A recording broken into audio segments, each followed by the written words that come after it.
भारतवर्ष सभ्यता और संस्कृति की अनुपम भूमि, सदियों से संपूर्ण विश्व को अपना परिवार मानने का उद्घोष करती अनूठी धरती, वाद विवाद से संवाद की ओर बढ़ते व्यापक दर्शन, विविधता को समेटकर एक संपूर्ण शक्ति बनने की सुंदर अंतर कथा। इन तमाम विशिष्टताओं के बीच यहाँ सत्ता के स्वाभाविक संघर्ष भी चलते रहे हैं। ऐसा कई बार हुआ जब भारतीय संस्कृति की सनातन परंपरा को खंडित करने का प्रयास किया गया। हजारों वर्ष तक भारत ने विदेशी हमलों के झंझावात का सामना किया, लेकिन इतिहास गवाह है कि जब जब भारत की संस्कृति पर संकट आए हैं, अंधेरा गहरा हुआ है, तब तब अंधियारे के विरुद्ध किसी न किसी एक रोशनी ने नई राह दिखाई है। ऐसा बार बार हुआ है। वर्ष 2004 में जब लोकसभा चुनाव के परिणाम आए, तब भी कुछ ऐसा ही हुआ। उस समय संवैधानिक व्यवस्था और जनादेश की आड़ में एक तूफान भारतवर्ष के स्वाभिमान को चुनौती देते हुए तेजी से आगे बढ़ रहा था। जब इस तूफान को रोकने की हिम्मत बड़े से बड़े लोग नहीं जुटा पा रहे थे, तब एक दिए ने आगे बढ़कर उसे कामयाब चुनौती दी थी। इस दिए का नाम है कोडिपाक्कम नील मेघाचार्य गोविंदा।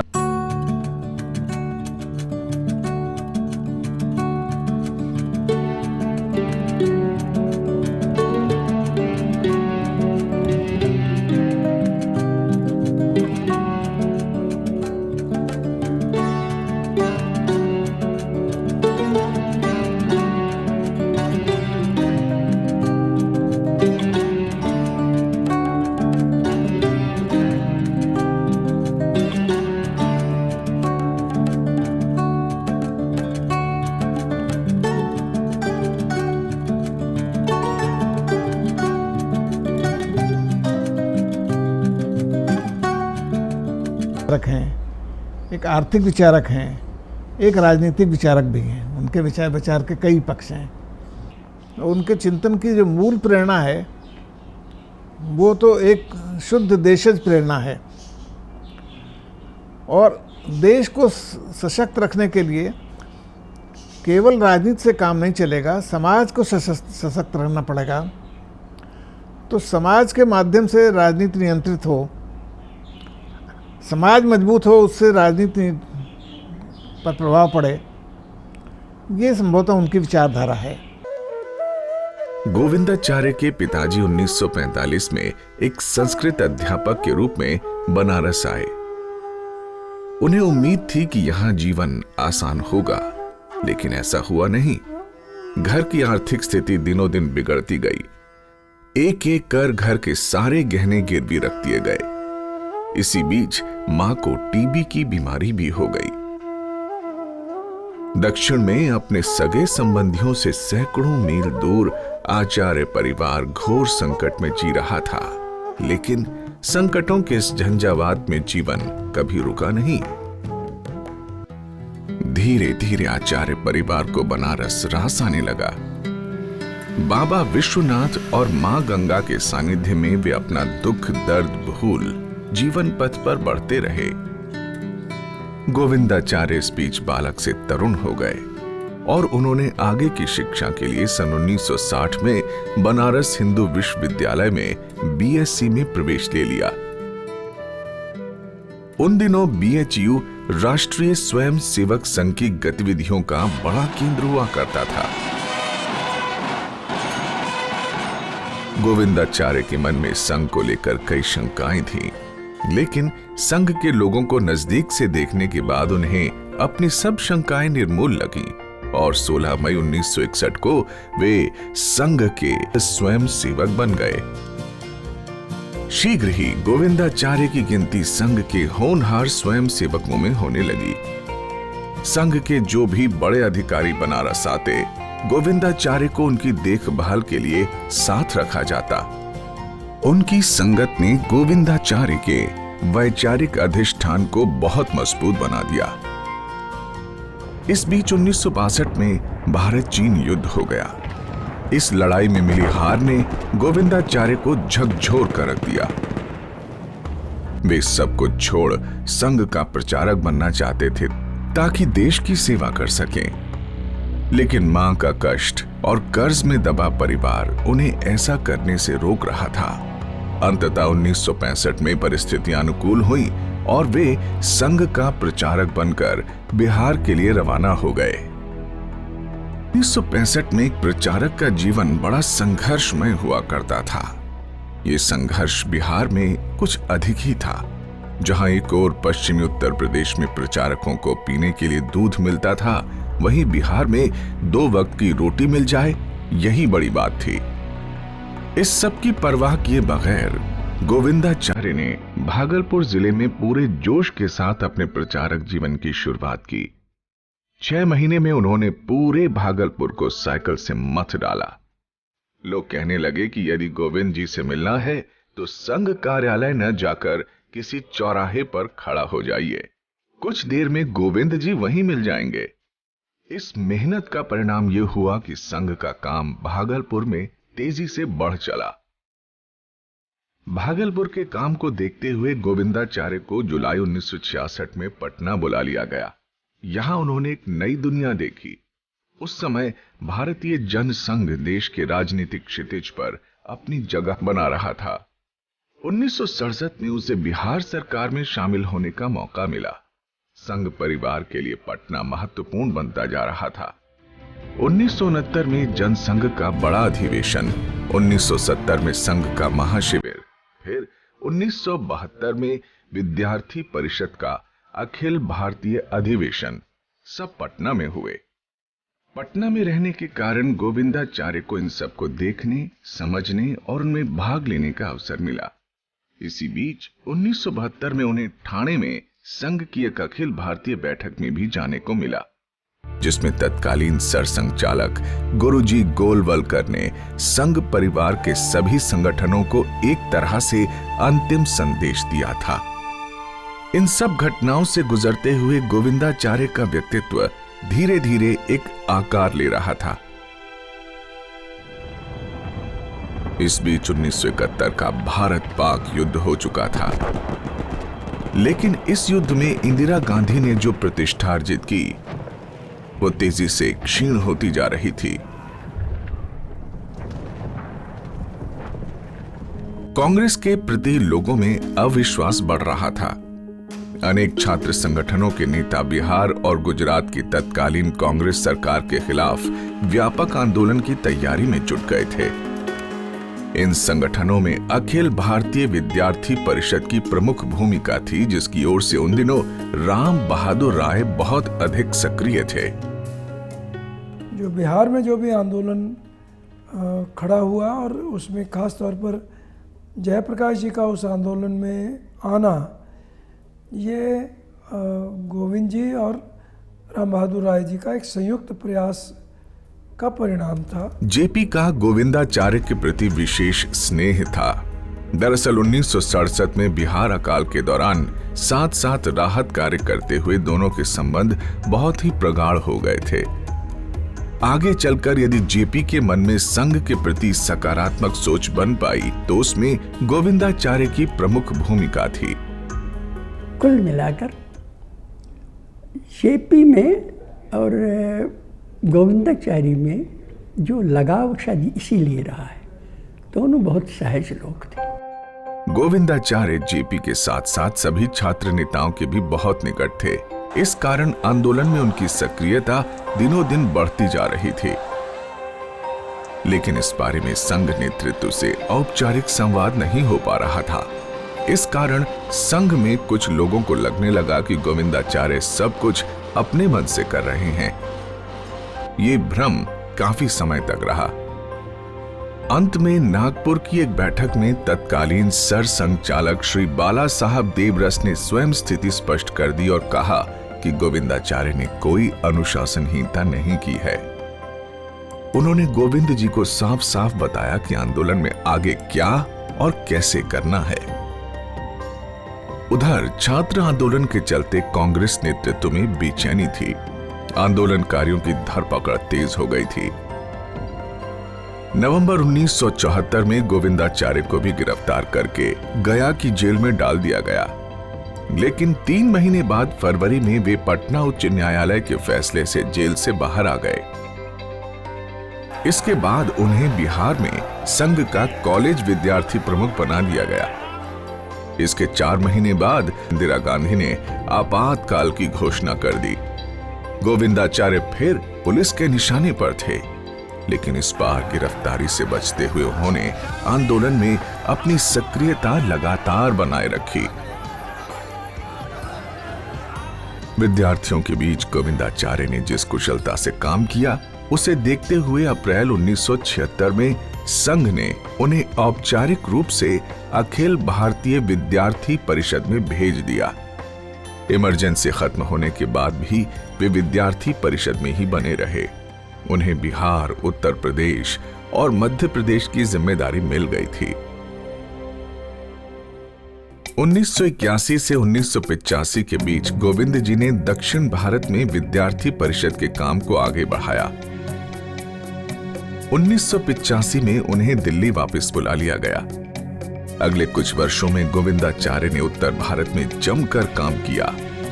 1988 आते आते यदि बोफोर्स का मुद्दा पूरे देश में छा गया, तो इसके पीछे विद्यार्थी परिषद और गोविंदाचार्य की भी एक महत्वपूर्ण भूमिका थी। इस सब के बीच भारतीय जनता पार्टी एक ठहराव से गुजर रही थी। 1984 में इंदिरा गांधी की हत्या के बाद लोकसभा में 2 सीटों पर सिमट गई भाजपा को एक नई ऊर्जा और नए उत्साह की जरूरत थी। भाजपा में एक नई जान फूंकने के लिए संघ नेतृत्व के भीतर भी विचार मंथन चल रहा था। जेपी आंदोलन और विद्यार्थी परिषद में गोविंदाचार्य के काम को देखते हुए कई बड़े लोग उन्हें भाजपा में भेजना चाहते थे, लेकिन इसके लिए विद्यार्थी परिषद सहज नहीं थी। उधर गोविंद जी को भाजपा में भेजने के लिए दबाव लगातार बढ़ता जा रहा था। इस दुविधा और असमंजस के बीच अंततः भाऊराव देवरस ने एक तरह से वीटो करते हुए फैसला लिया और गोविंदाचार्य को सन 1988 में भाजपा में काम करने के लिए भेज दिया गया। देश, समाज और राजनीति की जिन्हें बहुत गहरी समझ थी, ऐसे 2 महापुरुष उस समय बहुत चिंतित थे।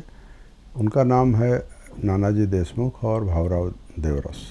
तो दोनों ये महापुरुष इस बात की का सोच विचार शायद लंबे समय से कर रहे थे कि कौन वो व्यक्ति हो सकता है, कौन वो युवा हो सकता है जो इस रुके हुए परिवर्तन की राजनीति के रथ को आगे बढ़ा सके, जिसमें ये क्षमता हो, 2 बातों की क्षमता हो।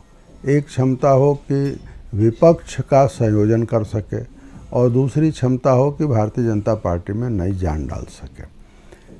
तो इसकी खोज दोनों को थी और अंत में एक दिन नानाजी देशमुख ने भाऊराव देवरस को सलाह दी कि आप गोविंदाचार्य को बीजेपी में ले आइए। गोविंदाचार्य भाजपा में भेजे जाने को लेकर बहुत सहज नहीं थे। शुरुआत में कुछ दिन ऊहापोह की स्थिति रही, लेकिन जल्दी ही उन्होंने अपनी नई जिम्मेदारी को अच्छे से निभाने के लिए कमर कस ली। विचारधारा के प्रति आग्रह और चुनावी सफलता दोनों को ध्यान में रखते हुए गोविंदाचार्य ने पार्टी को नए सिरे से गढ़ना शुरू कर दिया। 1989, 1996 और 1999 में दिल्ली में जो सत्ता परिवर्तन हुए, उसमें उनके योगदान को भुलाया नहीं जा सकता। वर्ष 1988 से लेकर वर्ष 2000 के बीच भाजपा में जो कुछ भी हुआ, उसमें गोविंदाचार्य की छाप आसानी से देखी जा सकती है। जब भारतीय जनता पार्टी हाशिए पर पहुंच गई थी, गोविंद जी के प्रयास से वह मुख्य धारा में आई। और मुख्य धारा में आने का मतलब ही होता है कि कोई राजनीतिक दल दरअसल सार्थक तभी माना जाता है जब वो सत्ता की पार्टी बनने की तरफ बढ़े। गोविंद जी के प्रयास से पहला कदम हुआ कि वो मुख्यधारा में आई और उससे फिर उसका रास्ता खुला और अंत में जिसकी कल्पना तब नहीं की जा रही थी वो सत्तारूढ़ पार्टी भी बने। पार्टी के थिंक टैंक के रूप में विख्यात गोविंद जी ने अपने कार्यकाल में भारतीय जनता पार्टी को एक ऐसा आभा मंडल दिया जो उस समय किसी और पार्टी के पास नहीं था।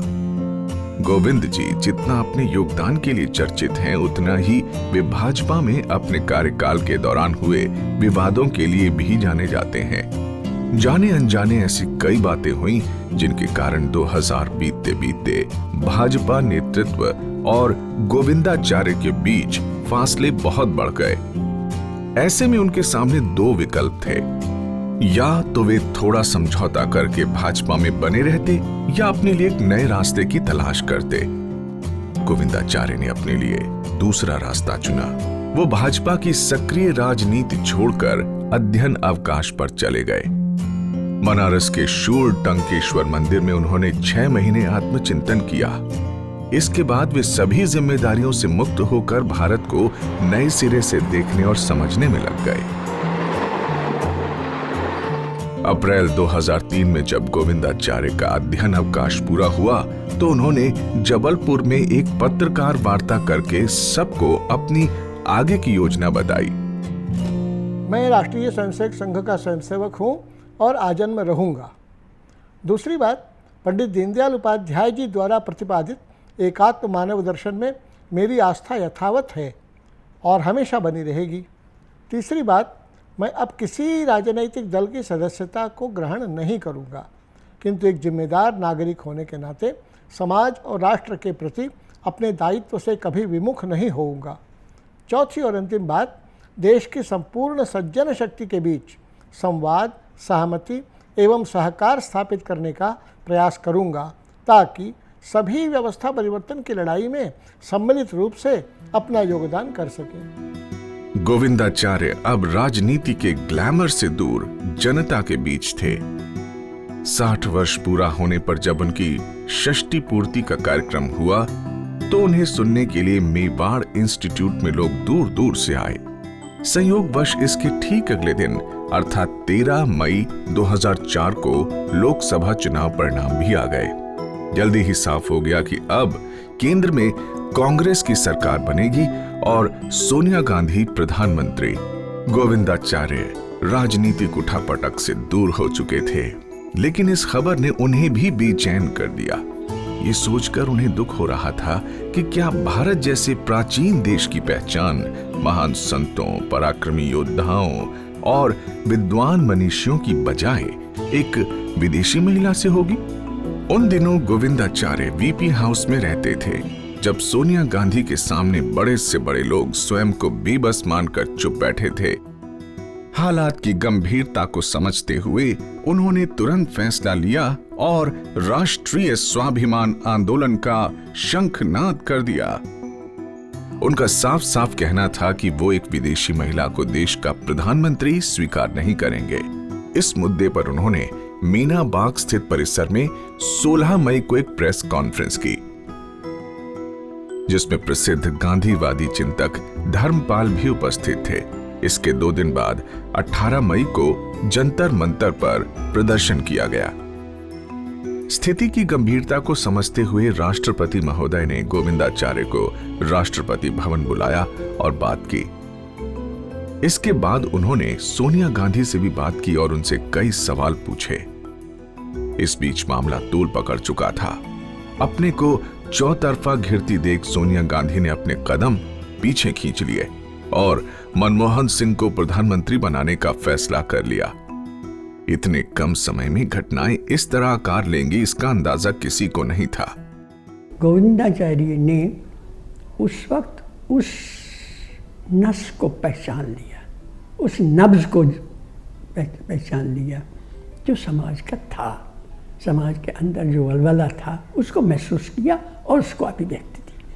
और यही एक बड़ी बात होती है, जब सही मायने में आप समाज की बात बाहर कर सकते हैं तो एक आंदोलन या एक क्रांति हो जाती है। सोनिया गांधी के मसले पर गोविंदाचार्य ने एक बड़ी जीत हासिल की थी। कुछ लोगों को लगा कि वे इसका राजनीतिक लाभ उठाएंगे, लेकिन उन्होंने ऐसा नहीं किया। सत्ता हासिल करने के लिए दलगत चुनावी राजनीति में उलझने की बजाय वे उसी रास्ते पर चल पड़े जिसे उन्होंने अध्ययन अवकाश के दौरान अपने लिए तय किया था। वर्ष 2004 के बाद से गोविंदाचार्य एक नई दुनिया बनाने में लगे हुए हैं। पिछले 15 वर्षों में उन्होंने बौद्धिक, रचनात्मक और आंदोलनात्मक गतिविधियों का एक ऐसा ढांचा खड़ा कर लिया है जिसमें बड़ी संभावनाएं छिपी हुई हैं। गोविंदाचार्य आज की व्यवस्था को बदलकर एक ऐसी व्यवस्था चाहते हैं जो सांस्कृतिक पुनर्जागरण, अंत्योदय और प्रकृति केंद्रित विकास के सिद्धांतों पर आधारित हो। व्यवस्था परिवर्तन के इस लक्ष्य को प्राप्त करने के लिए वो एक निश्चित कार्य योजना के साथ धैर्यपूर्वक आगे बढ़ रहे हैं।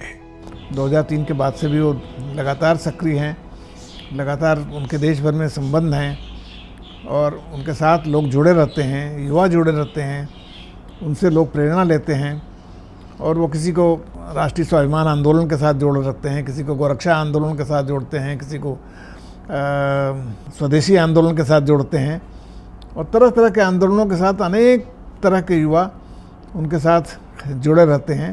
गोविंदाचार्य की गतिविधियों का पहला पक्ष बौद्धिक है। इसके लिए उनके पास आज centre for policy studies, Kautilya international foundation और भारत अभ्युदय प्रतिष्ठान जैसे कई केंद्र हैं।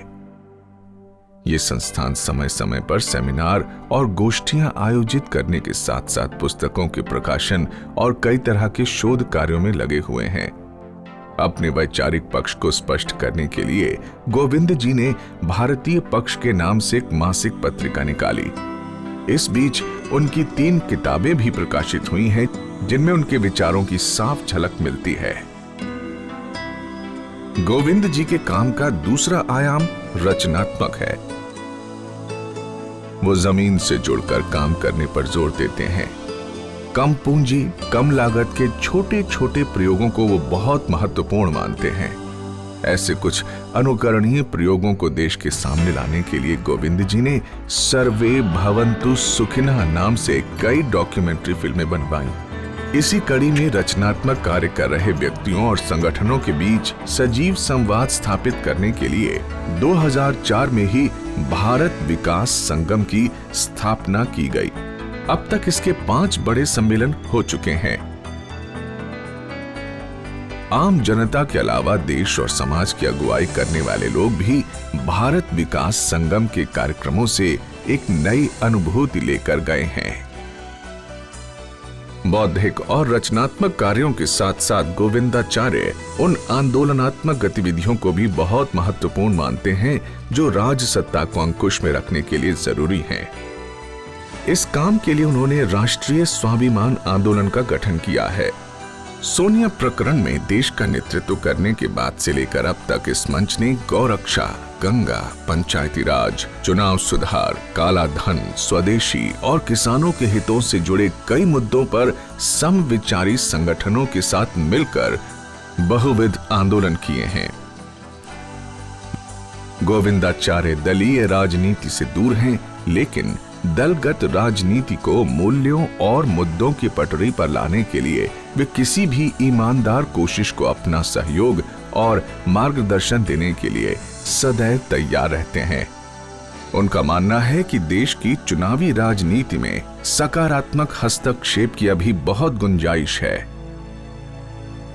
तो गोविंद जी का कुल मिलाकर बहुत बड़ा व्यक्तित्व है और ईश्वर की कृपा से वो अपनी सहजता को, अपनी सरलता को, अपने स्वास्थ्य को बनाए हुए हैं। अपनी एक जीवन शक्ति के साथ परिवर्तन करने की कोशिश कर रहे हैं और मुझे पूरा विश्वास है कि आज नहीं कल, कल नहीं परसों उनकी सोच के लोग राजनीति में भी बढ़ेंगे और तब फिर जिस तरह का राजनीतिक परिवर्तन गोविंद जी चाहते हैं, देश में चाहते हैं, जिस तरह का वो परिवर्तन होगा। पिछले 19 वर्षों में ऐसा कई बार हुआ जब गोविंदाचार्य को दलगत राजनीति में वापस लाने की कोशिश की गई। वर्ष 2004 से लेकर 2009 के बीच उन्हें भाजपा में दोबारा लाने के लिए कई गंभीर प्रयास हुए। इस बीच उन पर बनारस से निर्दलीय चुनाव लड़ने के लिए भी दबाव डाला गया, लेकिन हर बार उन्होंने दृढ़ता के साथ मना कर दिया। वे अपनी मंजिल राजपथ पर नहीं बल्कि जनपथ पर चलते हुए हासिल करना चाहते हैं। उनका मानना है कि किसी पद या संगठन से बंधने पर उनके व्यापक लक्ष्य बाधित हो जाएंगे। अपने प्रत्येक भाषण के पहले यह श्लोक पढ़कर वो संभवतः बताते हैं कि इस मामले में भगवान कृष्ण उनके गुरु हैं, जिन्होंने कभी सिंहासन ग्रहण नहीं किया। ओम वसुदेवसुतं देवं कंसचाणूरमर्दनम देवकी परमानंदम कृष्णं वंदे जगद्गुरुम। जीवन के 75 वर्ष पूरा कर चुके गोविंदाचार्य ने स्वयं को अब उन संगठनों एवं मंचों से भी मुक्त कर लिया है जिन्हें उन्होंने 2000 के बाद बड़ी मेहनत से खड़ा किया था। भारत विकास संगम और राष्ट्रीय स्वाभिमान आंदोलन जैसे कई प्रमुख संगठनों की जिम्मेदारी अब उन पर नहीं बल्कि उनके वरिष्ठ कार्यकर्ताओं पर है। यहां गोविंद जी ने अपनी भूमिका केवल संरक्षक और मार्गदर्शक तक सीमित कर ली है। गोविंदाचार्य पिछली जिम्मेदारियों से मुक्त होते हैं तो केवल इसलिए कि वे कुछ नई जिम्मेदारियां उठा सकें। ये सिलसिला 2009 के बाद और तेज हो गया है। वह भविष्य की चुनौतियों से निपटने के लिए नए ढांचे, नए लड़ाके और नए औजार विकसित करने में लगे हुए हैं। केवल वर्तमान पर नजर गड़ी रहेगी तो भविष्य तो धुंधला ही लगेगा। अभी की वर्तमान चुनौतियों को पार पाने के लिए सक्षम कार्यकर्ता तैयार हो गए हैं, तो उनको सौंप कर जो भविष्य में आने वाली चुनौतियां हैं उनके लिए तैयारी करना मैं वही करूँ। आज गोविंदाचार्य कुछ गिने चुने व्यक्तियों और संगठनों तक सीमित नहीं हैं, वो सबके हो चुके हैं। उनकी सेवाएं हर उस काम के लिए उपलब्ध हैं जिसके पीछे अंत्योदय और राष्ट्र के परम वैभव का सपना है। इस समय देश भर में हजारों ऐसे लोग हैं जो गोविंदाचार्य को अपना मित्र, सहयोगी और मार्गदर्शक मानकर समाज का काम कर रहे हैं। मेरा सब लोगों के साथ का रिश्ता आदेश और आज्ञा पालन का तो नहीं है। ये तो स्वयं ही साहस, पहल और प्रयोग के आधार पर चल रहे लोग हैं। तो स्वाभाविक है उन सब के मिलाकर जोड़कर एक ताकत बने। उसका आधार तो रहेगा संवाद, सहमति और सहकार। अपने दृष्टिकोण में गोविंदाचार्य अपने समय से 2 कदम आगे जाकर सोचने वाले व्यक्ति हैं। वो उस परंपरा के हैं जिसमें अपना कुछ नहीं होता, सब कुछ समाज का और समाज के लिए होता है। समझौता करना उनके स्वभाव का कभी हिस्सा नहीं रहा। वो हमेशा अपने कर्तव्य को लेकर सचेत रहे, किंतु परिणाम की चिंता उन्होंने कभी नहीं की। हंसते और हंसाते रहना उनकी सहज वृत्ति है। वास्तव में सफलता, असफलता, सुख, दुख, लाभ, हानि और आवश्यक, अनावश्यक की उनकी अपनी परिभाषाएं हैं जिन्हें कुछ ही लोग समझ पाते हैं। ऐसा बार बार महसूस होता है कि गोविंदाचार्य एक निमित्त हैं। चरित्र निर्माण न भूले, स्वार्थ साधना की आंधी में, वसुधा का कल्याण न भूले, निर्माणों के पावन युग में। माना अगम अगाध सिंधु है, संघर्षों का पार नहीं है, किंतु डूबना मझधारों में, साहस को स्वीकार नहीं है।